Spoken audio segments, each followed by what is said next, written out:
I would like to invite our panelists on the stage. First, we have our moderator, and very well-known Joe Baldwin. He's a manager in the educational group at Dassault Systèmes, and he does fantastic work connecting industry and academia to shape the next generation of engineers. We also have Dr. Alon Malka-Markovic from Long Island University, back to stage. We have Professor Kristin Meyers, also that I invite to join the stage. And we will have as well Dr. Joseph Rizzo, Professor of Ophthalmology here at Boston, back again. With that, I leave you. Thank you, Nicolas.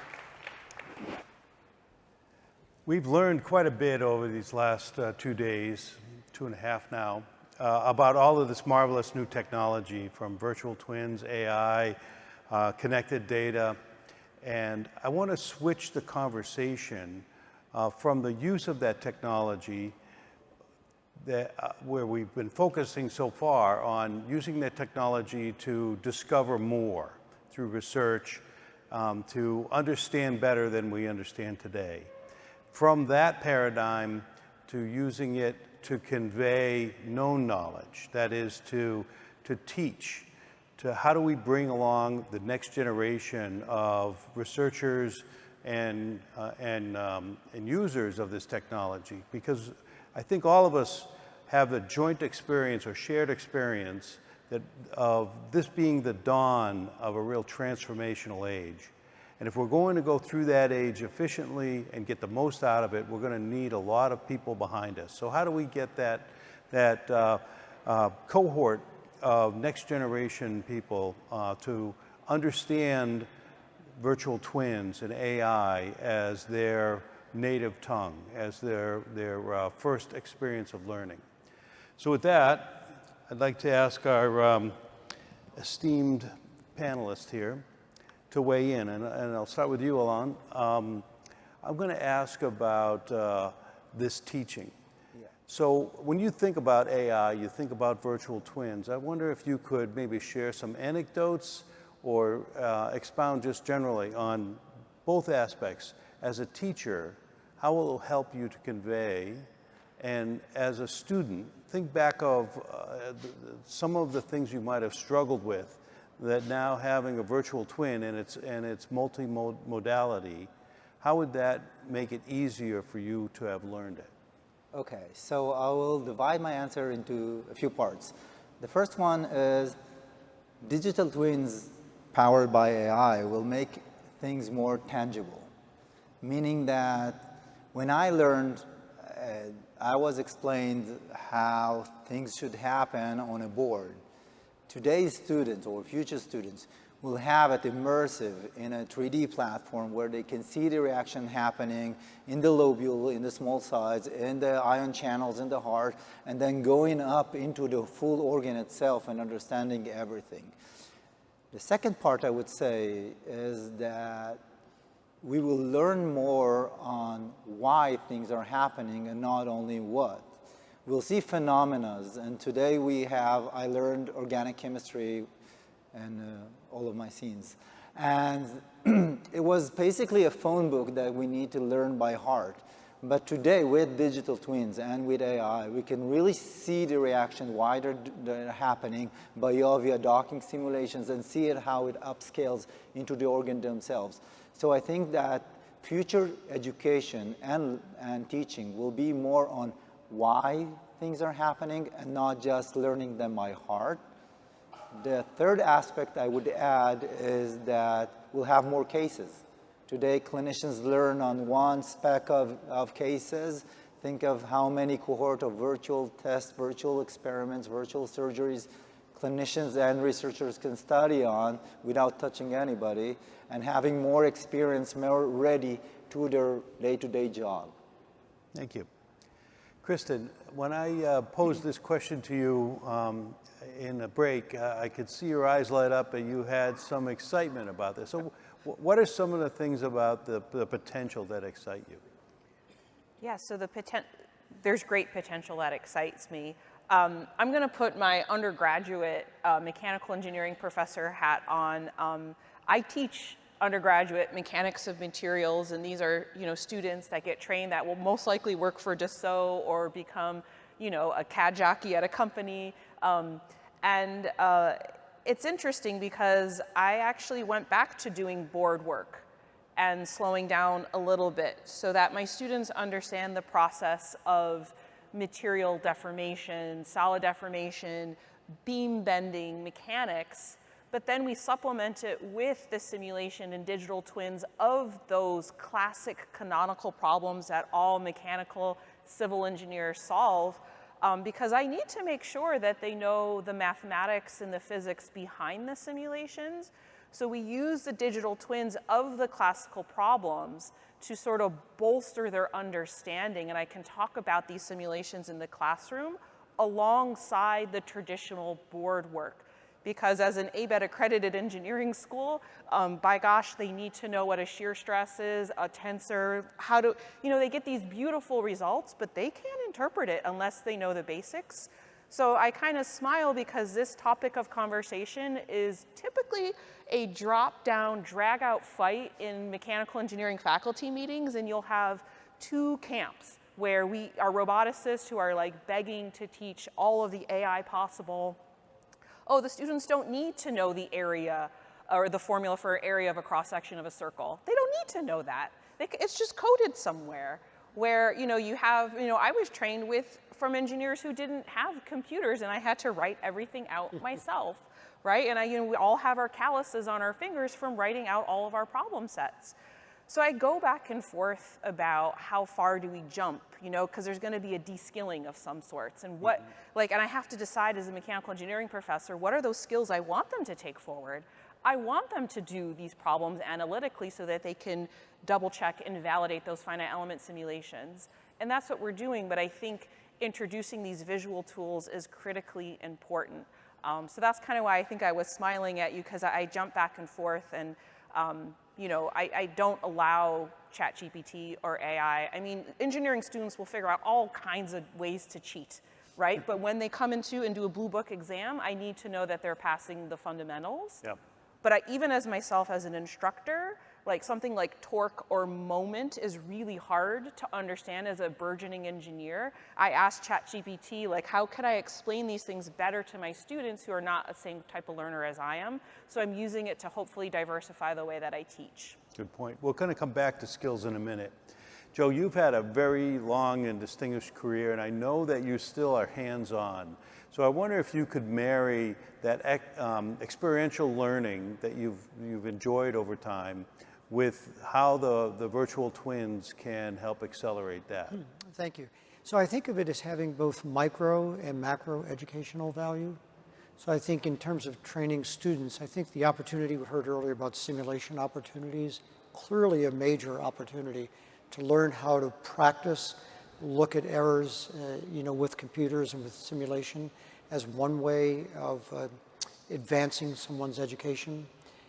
In medical school, and this was some time ago now, we did experiments in physiology with animals, and the idea was to have us learn that if we injected a small amount of drug into a vein of an animal, that we would monitor and see the effect on the heart rate, the blood pressure, the respiratory rate.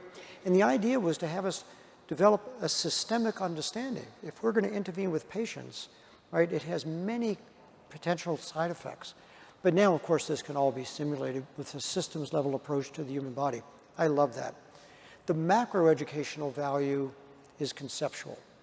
Medicine, I think by its nature, but also to some extent by necessity, likes to hew to what it thinks it knows. We learn incrementally, we apply that knowledge, but we also stay stuck in our lane. And it's hard to break that. So the big advances come through new concepts. And we heard earlier about heuristic learning, right? But the new concepts are what allow us to make paradigm shifts. And AI tools are going to give us already have given us tremendous advantage in rethinking, reanalyzing, reconceptualizing problems. So I see it at those two different levels. In my particular case with the eye and the optic nerve, I'm referring now to this optic nerve head circulation as being a Gordian knot. No one understands it. It is really complex.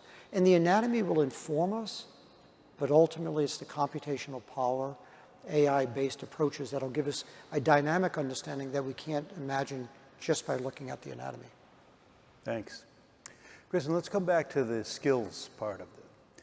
I wonder if you would weigh in on what do you see as skills that you want to make sure are developed in undergraduates, in both AI and maybe even the use of virtual twins. Yeah. And if you could even project into how that might morph over, because it's such a new thing. Right. You know, what does it look like in the near term, and where do you see it heading in terms of skills requirements? Right. Again, I'm in a traditional mechanical engineering department. That's a hefty question. Again, a lot of drag-out fights between the faculty. Where I'm seeing it right now is that students turn to it more so than their textbooks, which is kind of alarming. So we're trying to steer them in a way that we're like, if you're going to use tools to just find answers to things, to just get answers very quickly, you have to understand like how to get a reference. You know, what is your standards that you're working within. So, I mean, we have to teach the basic engineering skills. Again, you do have to do things by paper and pencil. You do have to do your problem sets by hand. But I'm seeing them sort of wanting to get more information quickly and absorbing it quickly. And again, the presentations I saw about, you know, with using machine learning to basically do your finite element simulation for you, I think that's more of a graduate level thing that they're going to work to, but we teach them Boolean geometry on how to make CAD models. I mean, I think that's a skill that they absolutely need to have. Because they're going to have to know if the AI is wrong or not, and that's what we kind of say to them. But I think as an engineering faculty, we need to lean into it more. So, you know, we've changed the mathematics requirement to be more of a data-driven mathematics requirement. So those are the small things that we're changing in the curriculum. But I think, again, the faculty are really slow to change because we're so afraid of those sort of releasing them into society and having things not break. It's really simplistic in that sense. Yeah, it's important. I mean, I feel almost like slow to it, right? Yeah. Now, Alon, I know that at LIU there is a lot of curriculum that's aimed at raising the bar for the use of AI. So I wonder if you could speak to that. What are the outcomes and goals of AI? So I would say that the curriculum, and I think that a lot of the things that Kristin said are in parallel to what we're saying, is that you need to use it in a smart way. So LIU really believes in critical thinking, because if you look at it, 30 years ago, we went to the library and we had only one book, maybe two, so we had only one answer or two to the things that we were looking for. Then Google came and we had thousands of answers, and we need to look which one is the right one. And then we're back, and we have only one answer from ChatGPT, which is similar to the library, but we're not sure if it's right or not. And really the essence of critical thinking and usage of AI, not being afraid of it, and using it in the right way. I can give an anecdote that I started learning finite element simulations 20 years ago, and it was right about the time where commercial finite element simulations became more and more dominant. And it came from the fact that few people that knew how to code how finite element really works could develop it, and they knew all the behind the engine of finite element, and then they ran it to the part where everybody can run it. Everybody can run finite element simulations today. And the question became not if you can run it, but can you run it right? Is it not just videos that are very nice, but has no physics inside? So I think we're at the point with AI that we need to make sure that we're doing it in the right way, because everybody can use it now. That's great. You're speaking my language. I have a long background in finite element analysis, and I remember those days where people thought the world was going to end because we had automatic meshers. But in fact, even though it's more prevalent than it's ever been, And I'm sure there's garbage models, there always will be, but in fact, most of the applications of finite element analysis is valuable and accurate enough to answer the questions. Yes, and it became like that because we followed up with validation and verification very fast, which will happen with AI. We'll have validation and verification of everything. And then we'll make sure that, right, you ran it, make sure it's okay. Have the critical thinking to make sure that what you got, the answer that you had, is the right one and not just an answer. And Joe, the same question for you in terms of skills. You have a lot of people that come into your teams, and as you're looking at candidates, are you now looking at what they have for their ability to leverage AI? Yes, we have a prime example here in the audience with Tien, who's been working with us on the I project. Dassault found him and brought him in, and we've been working together. Perfect example of a medical doctor who has the engineering skills, but the interest and the motivation to tackle a problem like this, right? That's the ultimate of really what you want. As much as I have developed sort of an intuitive sense on the engineering side, I can't practice it, right? I can't realize or even utilize the tools properly. So I think creating this environment where here, like we're seeing so well today, this multidisciplinary group come together, identify problems of mutual interest, and begin to work collaboratively, that's, in the long run, the ultimate answer. Because I've spent so much of my career working with engineers, I have mused with one of my closer engineering partners how different the educational structure is for medicine and engineering. They couldn't be more different, right? So in medicine, historically, it was about cramming facts, studying details over and over again, a vast amount of information that you would memorize, often the night before the test. In the board examination, the final qualifying examination for neurology, they ask a huge number of minute questions on genetic abnormalities, right? It has really no value in practicing medicine because you forget this information. But this is a way in which I think in an educational process, we can free the students from having to learn minutia, to learn more of the complexities and the systemic interactions among different systems. I mean, to me, that's a real value. That's one way I think that working together and utilizing technology, we can advance the educational process. So let's continue with that. At Mass Ioneer, I do want to talk about the precautions and potentials. And I don't want to focus too much on precautions. We've already dwelled on that. If you have more to say, certainly, but the potential. So at Mass Ioneer, where do you see the potential of virtual twins beyond your living eye model, and of course AI as well? So just dreaming big, how do you see this helping, especially on the teaching end of Mass Ioneer's mission? Yeah, so it does come back to the simulation technology. So ophthalmology is a microsurgical specialty.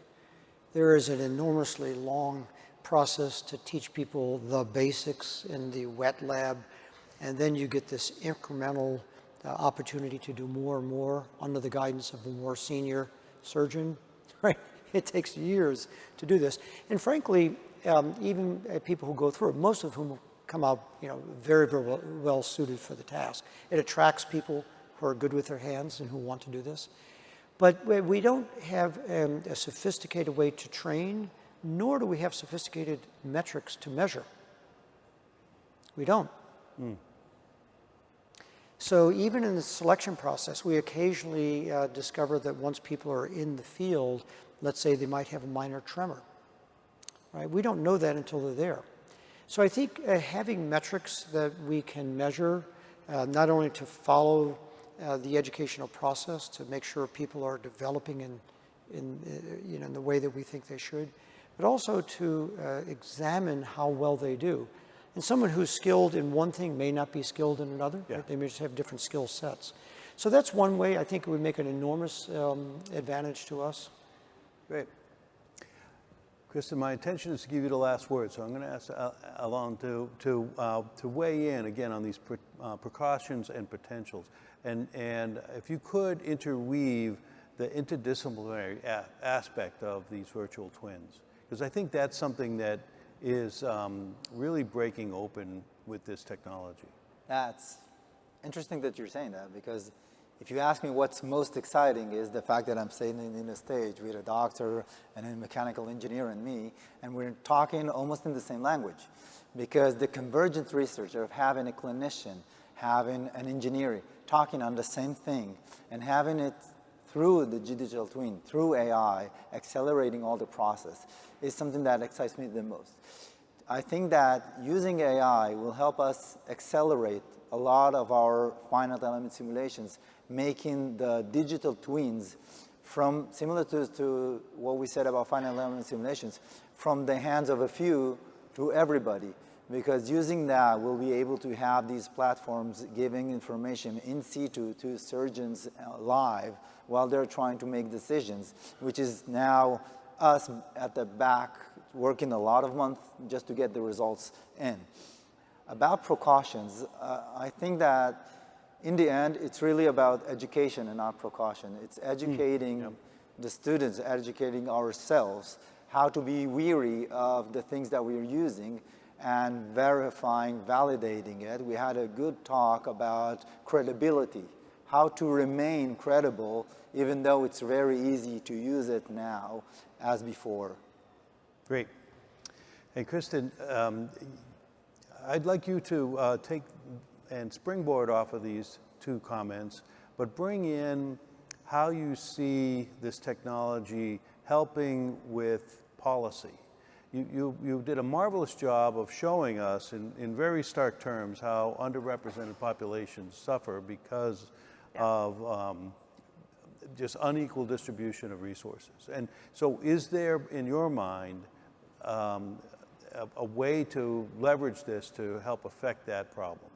Yeah, so let me take off my undergraduate curriculum education hat off and then go back and let's talk about the potential, the positive. Yeah. And just like you said, I'm going to put my doctoral educator hat on and my researcher hat on, and I think AI has enormous potential in these spaces for women's health because there is an enormous data gap because women weren't, or pregnant individuals were not included in clinical trials. So metadata, which I learned about at this conference, has all these data on clinical trials, but where are the pregnant individuals who need to know if taking Tylenol is really going to affect their pregnancy? Like, just give us the data. It may or may not, like, we don't know. Yeah.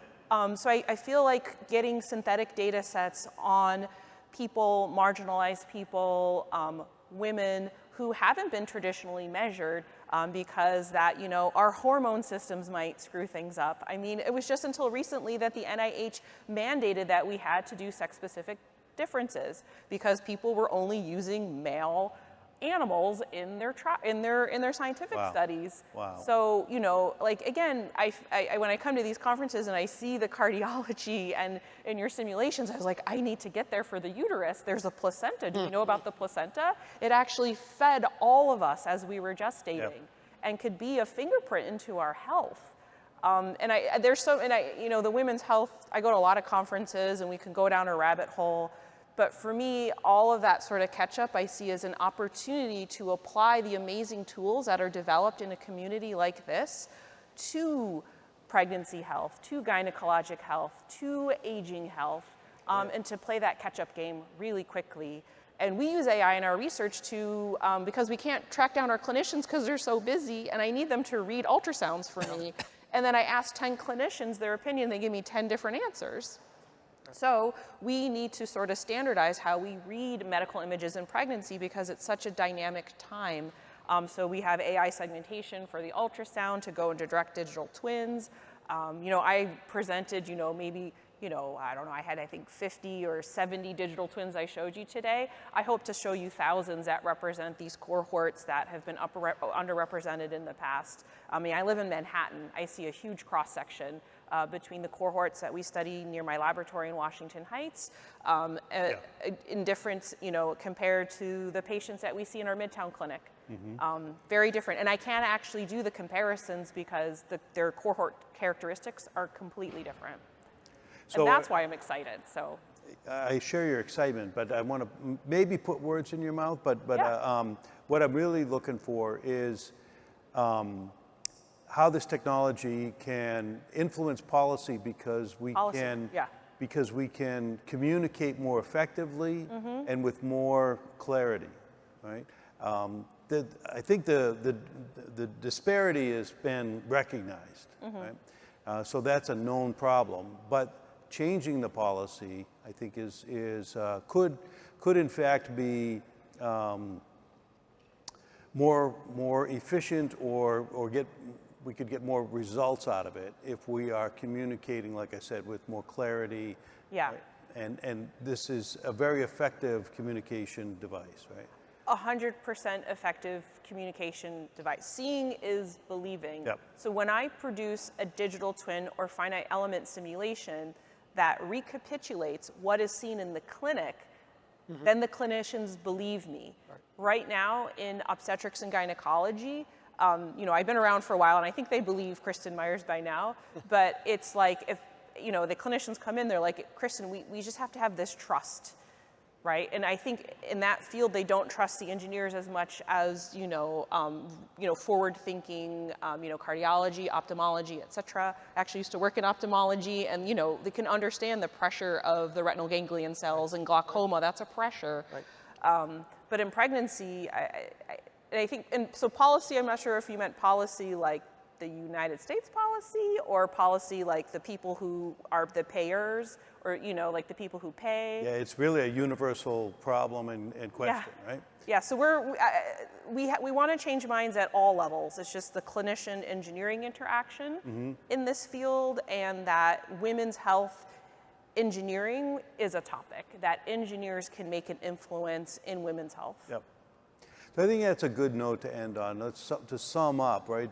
The fact that we have to have integrity in our data, the trust that comes along with multimodality, right? So we can show that we're coming to the same conclusions, that the truth is shown from a variety of perspectives, and it's consistent.